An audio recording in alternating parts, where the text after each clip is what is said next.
Yesu nashimwe inshuti zanjye ndabashuje mu izina rya Yesu Kristo. Nk'ibisanzwe nitwa Pastor Placide. Nshimira Imana ko ngiye kuduha akanya ko kuganira ijambo ry'Imana. Turacyari kuri ya nyigisho yacu Imana yaduhaye ariyo self improvement. Imana impamvu mvuze ngo ni Imana yaduhaye no kora ko uwigisha ntabwo ari wowe warahawe, ahubwo uwigisha n'ugeze ubutumwa reka mvuga ngo uderivaringa cyangwa se ufite package ayizanye ahantu ntabwo ari we nyirayo, usibye ko nawe ashobora kwigiraho umugisha bitewe n'uko aderivaringa akishyurwa ko yakoze ka kazi, ariko package cyane ibireba wa muntu wishyiriye. Nitwa Pastor Placide, ndi umushumba muri House of Healing. Ndashima Imana cyane. Tugiye kuganira nanone kuri self improvement cyangwa se kwaguka ku giti cyawe. Uyu munsi tugiye kuganira ku kurwanya ubwoba bw'umutima, kurwanya ubwoba bw'ibiterabwoba byose Satani azana, iterabwoba ry'abantu, iterabwoba ry'isi, iterabwoba ryo tubona. Hari inyamaswa ziteye ubwoba, hari ibintu biteye ubwoba, hari amagambo ateye ubwoba, hari ibyo duhura nabyo biteye ubwoba byinshi by'uburyo butari bumwe, kandi murabizi neza ko duhura nabyo. Ubwoba ni ikintu rero gikomeye cyane, kibi, kizanwa na Satani. Nta kindi kintu Satani agukorera iyo abonye yuko kugutsinda bitoroshye, agutera ubwoba, kuzanira ibintu biteye ubwoba mu maso yawe, rimwe na rimwe bidafite n'icyo byagutwara, ariko ukabona birahari, agushyiraho ibintu bimeze nk'ibintu byagira icyo bigutwara, ariko ku Mana nta kimana biri gutwara. Imana yajyaga ibwira abantu bayo ihamaga ikabwira ngo ntugire ubwoba, kuko yari izi neza ko imbaraga z'ubwoba ari imbaraga Satani ateza abantu. Kugira ubwoba, fear, ni ikintu kiza mu muntu.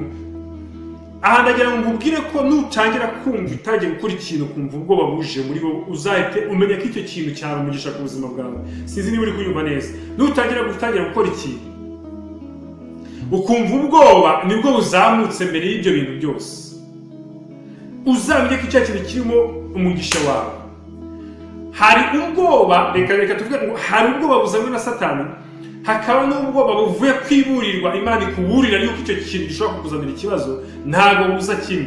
Ubwoba buzanwa na Satani wumva ko ari mu iterabwoba koko, ariko ubwoba buturutse ko atari Imana igishaka wumva hari mu bujyanama. Imana ntitera ubwoba, Imana ijya inama, ariko Satani atera ubwoba akubwira ngo ntabwo bishoboka. Reka mbabwire igihe kimwe Satani atera ubwoba. Yesu yavuze uburyo agiye kurupfira. Nono umuntu bita Petero uw'Imana yaravuzeho, Yesu yaravuze ngo kuri wowe niho uzubaka itorero ryanjye. Abwira Kristo ngo ntukwiriye gupfa. Yesu aravuga ngo mva inyuma Satani, kandi nyuma ye hari Petero. Arangije amutsinda cyangwa se amwiyama nk'inyama Satani. Bivuze ngo ikintu cyose kizajya kiza kigusatira kikubwira ngo reka ikintu cyiza ugiye gukora, azaba ari umwuka wa Satani. Yaba ari business ugiye gutangira, yaba ari umurimo w'Imana, yaba ari ivugabutumwa, yaba ari kuririmba, yaba ari umurimo wose ushaka gukora, igihe cyose uzumva habanje kuzana ikintu cy'ubwoba, uzamenye ko Satani yarwanyije uwo murimo w'Imana. Ubwoba rero ni intwari ikomeye Satani akoresha, kuko iyo Satani amaze kugutera ubwoba akubwira ko ibintu byose bidashoboka, akakwereka inzira zose z'uburyo zizajya bisenyuka, bigatuma umuntu ahomba, agahombera umushinga ukamuhombera atarawukora, akabona yuko bidashobora gukunda. Ariko ikintu cyose ukoze ufite kwizera kumara ubwoba, n'urukundo rumara ubwoba. Iyo ufite Imana mu mutima wawe, ukagira Kristo muri wowe, kuko ijambo ry'Imana rivuga ngo kuko akunze abari mu isi cyane, urukundo byatumye atanga umwana we w'ikinege kugira ngo umwizera wese atarimuka, ahubwo ahabwe ubugingo buhoraho. Urukundo rumara ubwoba.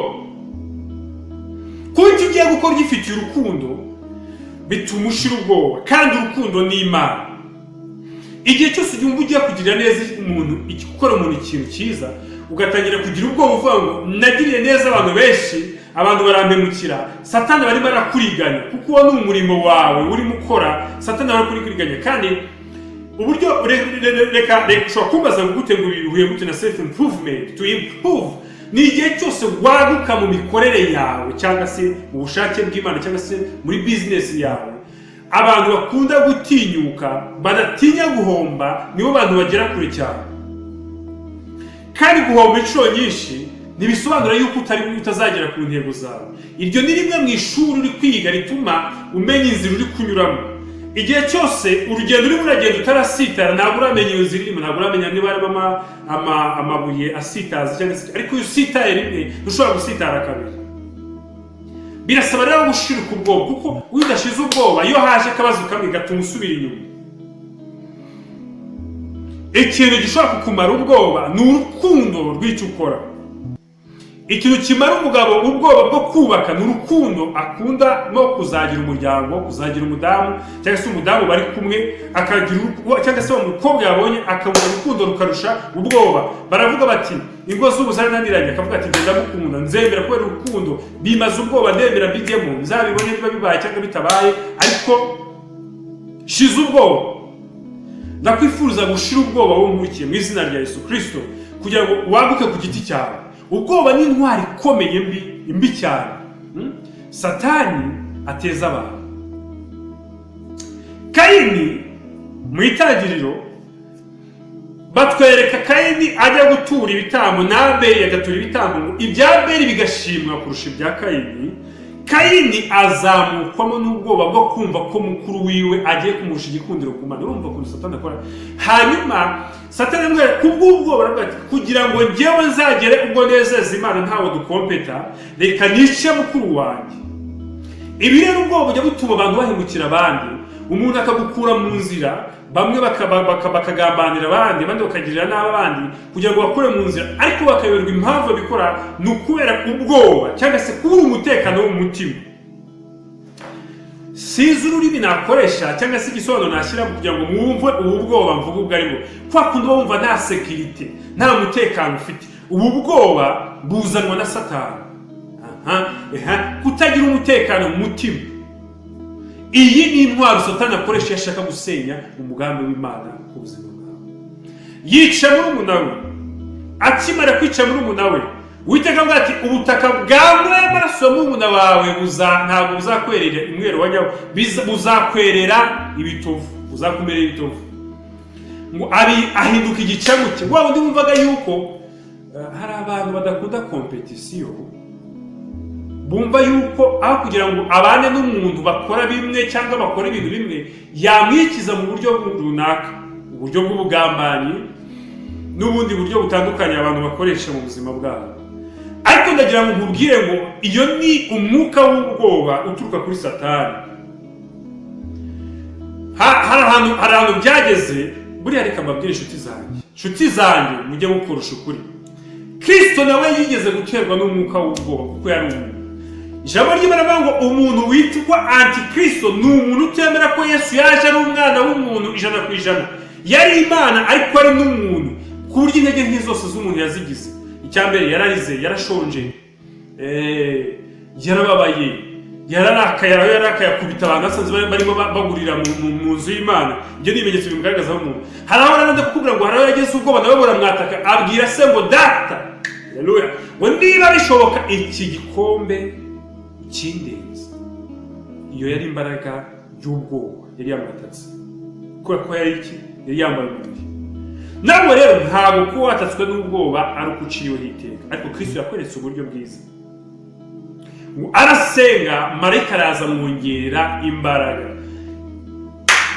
Icyo ukeneye ni iki? Ni imbaraga. Ni imbaraga. Reka dusome mu gitabo cya Yohana. Urukundo ntiharimo ubwoba, niko ijambo ry'Imana tubwiye muri Yohana wa mbere ibice 4 umurongo wa 10 ngo mu rukundo ntiharimo ubwoba, ahubwo urukundo rumara ubwoba. Ukeneye gusenga Imana ukayaka urukundo mu buryo bwo kwaguka ku giti cyawe. Nta hantu na hamwe uzaba, nta hantu na hamwe uzigera unyura utahanyuranye urukundo. Pawulo aravuga neza, aravuga ngo niyo abantu bavuga indimi z'abantu n'iz'abamarayika ariko nta rukundo nta kigenda. Ni nk'uko wafata ikintu kirangira ukagirondagura kirasakuza ariko nta kintu kiba kirimo. Urukundo nirwo rwa mbere, nirwo rumara ubwoba. Urukundo kuko Imana yakuze abari mu isi cyane, byatumye itanga umwana w'ikinege, irangije umwana wayo nawe kubw'urukundo rwabo yaraje gutabara, rumumara ubwoba, arababambirwa, arabapfira. Wumve neza, urukundo ubwoba bwari bwabanje kuza, ariko kubw'urukundo rw'Imana bituma ubwoba bugenda. Kugira ngo wabuke ku giti cyawe rero ugomba kubanza kumenya n'iki ukeneye, n'icyo ushaka, n'icyo ukeneye. Ese n'ubwoba bwaje hakenewe iki? hakenewe urukundo rwo gukunda ikintu ushaka kugira ngo rutsinde rwabwo. Hakenewe gusenga Imana ukayisaba imbaraga z'ibyo ugiye gukora. Hakenewe gutinyuka. Jambo ry'amango y'umutima utancira urubanza mu byo ngiye gukora, ndatinyuka. Ubwoba ni sayini y'icyaha, ko umuntu yifite bicyaha. Igihe rero uzisanga muri ibyo byose ngo nta soni ufite usibye ibyaha byanjye, igihe cyose uzi ko ibyo ukora byose nta cyaha kirimo, ugomba gutinyuka ukagikora kuko gifitiye abantu benshi umumaro. Twavukiye kugira ngo tugire ikintu duhindura mu buzima bwacu. Ntabwo naje hano ku isi kurya no kunywa, naje kuri misiyo runaka, nzasoza namara kwisoza ngasoza urugendo rwanjye hano.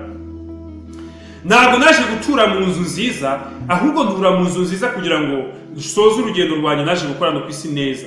Sinaje gutwara imodoka nziza, ahubwo ntwara imodoka nziza kugira ngo soze umugambi w'Imana w'icyo yantumye hano ku isi. Iby'Imana duha turi hano ku isi ibiduhera kugira ngo turangize umuhamagaro, turangize icyo twaje gukora ku isi. Ntabwo tugomba gusiga isi nk'uko twayisanze. Hari icyo waje gukora hano ku isi, shira ubwoba, gitangire, gikore mu izina rya Yesu Kristo. Gideyoni yatangiye urugamba, abwira abo bari bagiye kurwana ngo nimutangira kurwana mujye muvuga ngo kubw'Imana na Gideyoni. Haleluya, ndafashijwe. Ubwo bivuze iki? Biravuze ngo jya utangira urugamba kubwawe n'Uwiteka kuko muhuje imigambi. Undi muntu utari hagati yawe n'Uwiteka naza kugutera ubwoba, uzamenye ko ari spirit ya Satani, ni umwuka Satani yamucishijemo, yagiye mu ntege nke Satani amunyuramo. Nkuko umukozi w'Imana Petero yigeze kujya mu ntege nke Satani amunyuramo. Ikitinya ikintu Yesu yivugiye ubwe. Yesu yabwiye Petero, mumbabare, yabwiye Petero ngo mvi inyuma Satani. Ntabwo yigeze avuga ngo mvi inyuma Petero. Nurwana n'umwuka uca mu muntu uguhiga, ntukarwane nawe, ujye urwana n'uwo mwuka. Urabisubiramo, nurwana n'umwuka uciye mu muntu kurwanya, ntukarwane n'uwo muntu, ujye uhangana n'umwuka uri muri we. Kuko ahari wenda nawe arimo arakoreshwa, ahari wenda ari gutwazwa igitugu, ariko rwanya ikimurimo. Yesu ntabwo yigeze yirukana Petero kuko Petero ni umwana w'Imana, ariko wafashwe nkiri na Satani. Yaravuze ngo mvi inyuma Satani, kuko ijambo ry'Imana ritwereka ngo Satani niwe se w'ibinyoma byose. Kukubwira ngo ibi biteye ubwoba, erega reka mwere, ubundi Satani aragukunda kujya kugira inama ngo ibi bireke wibikora, uretse igendera kiragera. Hari ibintu rero byateye muri iki gihe umuntu ujya gukora ikintu ndajya gukora ngo rega igihe ntikiragera, ngo rega iby'Imana yashatse ngo biraba, gerega ngo buriya ijambo ry'Imana riravuze ngo mutinyuke. Kandi ijambo ry'Imana riratubwira ngo iyo umutima wanjye utancira urubanza ndatinyuka.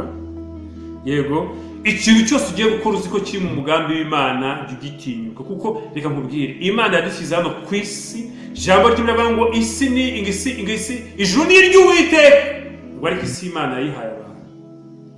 Hari icyo tugomba gukora muri iyi si. Nigeze kubwira ndababwira nti Imana yo mu ijuru hari igihe kubwira ngo senga amasengesho y'iminsi 3 tungire ikintu ngukorera. Abantu benshi bakunda kwibaza ngo kubera iki Imana itagira ikintu inkorera itabanje kumbwira ngo nisenge. Narababwiye ngo igituma Imana ikubwira ngo senga ibigira ngo yihe uburenganzira ku buzima bwawe kuko yaguhaye isi. Yeremye umuntu yamwe ngo turebe umuntu ase natwe batware. Twe turabatware mu isi, turabami n'abatambyi. Yego, turabatware hano mu isi. Kuko uri umutware ni Imana igira ngo igire ikikora ku buzima bwawe, bisaba ngo uyihe uburenganzira. Yesu yaravuze ngo ndi ku muryango ndakomanga, ngo nuramuka wumvise ijwi ryanjye ugakingura nzinjira tubane. Ariko kuki yavuze ngo nuramuka wumvise ijwi ryanjye ugakingura, bisobanuye ngo ushobora kudakinga. Na Satani ubwe ajya kugira ikintu akora ku muntu kuko umuntu yamukinguriye. Ntufungure Satani, agukingure Yesu. Kuraguka ku giti cyawe rero nukuhe, shira ubwoba waguke ku giti cyawe. Aha nagira ngo tuvuge ku kintu cyo gushira ubwoba. Tuvuga uduce dutoya, urugendo rwo kugira ngo waguke ku giti cyawe, gushira ubwoba. Abantu bashobora kuvuga ngo ibi si byawe, amashuri yawe ntabanye nabyo, ntabwo usa nabyo. Hari bw'abantu bw'ucantege ubwo ndagenda mvuga ibyo ntekereza nawe ushyiremo ibyo utekereza. Nuramuka ubirwanyije uzisanga wageze ku ntego zawe n'Imana. Reka abantu ntibakakubwire icyo gukora. Abantu hari igihe baduhindurira destination, bakakwereka, bakaguha indi viziyo itandukanye n'Imana, kandi hari n'iviziyo Imana yo yagushakagaho. waguke rero ku giti cyawe usenge ushira ubwoba utinyuke kubera ko umwuka w'Imana gutwaho ntago ari umwuka w'ubwoba ngo ni imbaraga z'Imana. Haleluya. Abantu benshi ntago byamenye umwuka wera icyo amaze. Umwuka wera amara ubwoba, umwuka wera aratinyuka, ngo yaravuze ngo azajya yenda ku byo Yesu yaravuze ngo umwuka wanjye azajya yenda ku byo nababwiye. Yesu yatubwiye byinshi, hari byinshi ukenera mu nzira zawe zo kwaguka. Umwuka w'Imana arazikuba arabikuzanira, ariko ikintu cyane ugomba kugira gute ni ugushira ubwoba, kandi urukundo nirwo rumara ubwoba. Urukundo ufitiye Imana, urukundo ufitiye icyo ugiye gukora, kandi urwo rukundo ruva kuki? Uva yuko Imana yabanje kudukunda. Ijambo ry'Imana nkunda abankunda abashaka mwete bazambona. N'Imana iyo yagukunze nayo igomba kwigarurira urukundo. Ijambo ryo riravuga ngo icyo umuntu abiba nicyo asarura. Imana yatubye mu rukundo igomba kudusarura mu rukundo, kandi ntabwo Imana igikubaza ikintu udafite. Ibyo bimenye neza. Imana ivuze ngo kora iki ibizi ko ugishoboye, yikubwiye ngo kireke ibizi ko ugishoboye. Abantu ntibakajya bafata Imana nk'ari Imana y'ingome idutegeka ibintu tutabashije. Oya, Imana yikubwiye ngo kora iki kintu twigirire icyizere ibizi neza ko kibashije. Imana ibaha umugisha rero. Nitwa Pastor Placide, ndashimira Imana ko iba yabanye nanjye kandi ikabana namwe.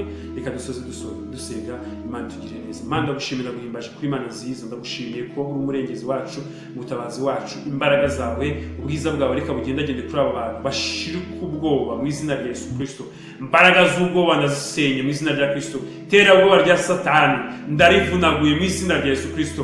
Reka ubwiza bw'Imana Data n'Umwana n'Umwuka wera bugenderere abantu aho bari hose. Mana ku mpera zose z'isi, reka imbaraga zawe zimanuke. Hari abatewe ubwoba n'indwara, hatewe ubwoba naho bashakishiza, hatewe ubwoba na za business, hatewe ubwoba n'imiryango, hatewe ubwoba n'abana, hatewe ubwoba n'abashigabo, hatewe ubwoba n'abagore babo, babona imibanire itagenda neza. Ariko Mana uri Imana ishoboye byose, kandi Imana imara ubwoba. Bagenderere, bakemure ibibazo, kandi Data mwiza n'ukuri niwe murengezi w'ukuri. Icyubahiro gikomeze kuba icyawe, byose bisabye Imana Data, ni mu izina ry'Umwami wacu Yesu Kristo. Amen. Inshuti zanjye rero, shalom shalom. Imana ikomeze kubagira neza kandi ikomeze kubishimira. Imana itugirire neza twese. Amen.